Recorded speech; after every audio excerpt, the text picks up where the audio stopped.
It was quite natural. I've seen and followed the traffic in what we call the passive mode for a long time before that, so I'd seen quite a few landings. It was quite an overwhelming change from the beginning. You change from glass windows to monitors, you change from pen and paper to the digital solution, but you very quickly adjust to it and it feels natural. I would think when you're new from the beginning, it is that you watch monitors instead of glass windows. That is the first sort of obstacle you have to get your mind around. Once you're over that, it's not a huge difference.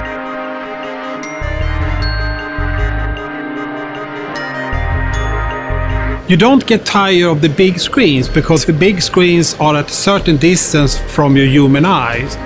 If you look into the desktop environment where you have the electronic fly strip and the radar screen, they are a little bit more close to your eyes and your body.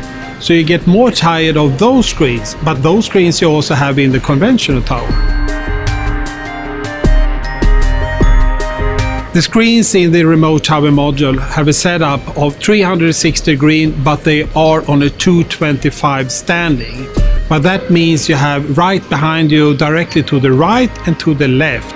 So you need to train to learn to look behind you on the left and on the right side. It's also a mental process that the controller during the transformation phases from the conventional tower to the digital tower need to adapt to.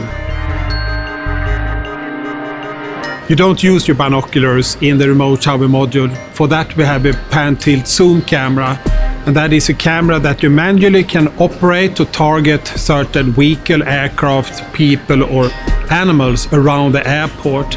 And also one neat feature for this pan-tilt zoom camera in the future is that it can target an object and follow it on the total process into landing or takeoff from the airport.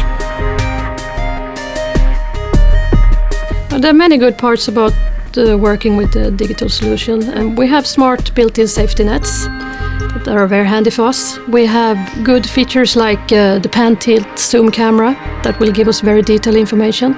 We have the filters. As opposed to a conventional tower, you can see through these transparent filters. And in the future there's also smart add-ons you can have as overlays, box and following, etc.